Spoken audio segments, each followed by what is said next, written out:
Funny ভিডিওর shooting শেষে ফেরার পথে চলে যাচ্ছি গন্তব্যে।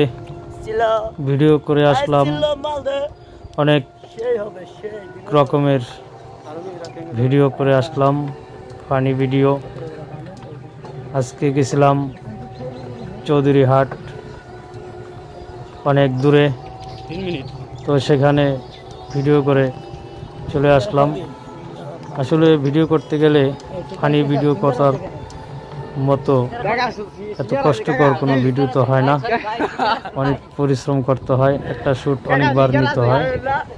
তাছাড়া আমার সাথে যারা অ্যাক্টর রয়েছে তারা খুবই ছোট, তাদের বয়স কম, তারা একে অপরের সাথে লেগেই থাকে, অনেক ঝামেলা।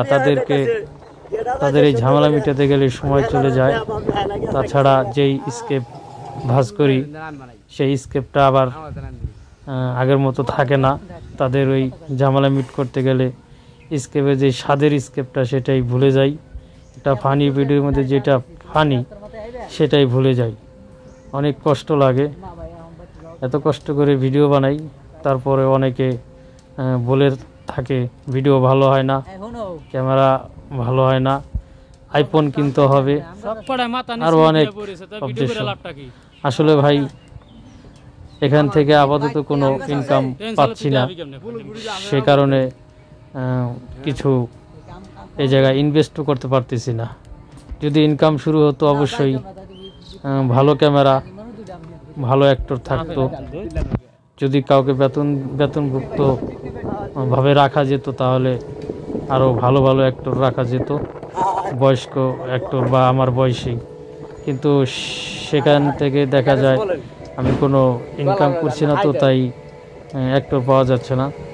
এই ওদের বয়স কম, ওদেরকে নিয়ে ভিডিও করি, ওরা একজনের উপরে আরেকজন লেগেই থাকে, অনেক প্যারা।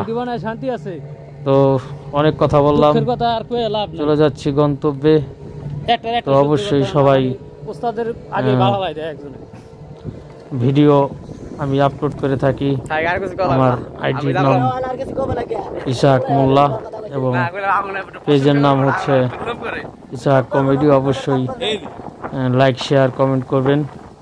ইনশাল্লাহ একদিন ভালো ক্যামেরা, ভালো লোকেশন, ভালো অ্যাক্টর সব কিছু মিলিয়ে একদিন ভালো হয়ে যাবে ইনশাল্লাহ। সবাই ভালো থাকবেন, সুস্থ থাকবেন। আল্লাহ হাফেজ, দেখা হবে আগামী কোনো ব্লগস ভিডিও নিয়ে।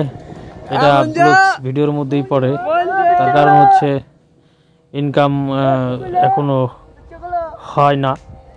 তো ভিডিও করার শেষে এই আমরা যেদিক দিয়ে যাই আবার আসি, সেই দৃশ্যগুলো দেখাই, তুলে ধরতে চেষ্টা করি এবং আনন্দ ফুর্তি করতে করতে করতে করতে ফিরি। যাই হোক, ভালো থাকবেন, সুস্থ থাকবেন। আল্লাহ হাফেজ, দেখা হবে আগামীতে এরকম ভিডিও নিয়ে। ধন্যবাদ।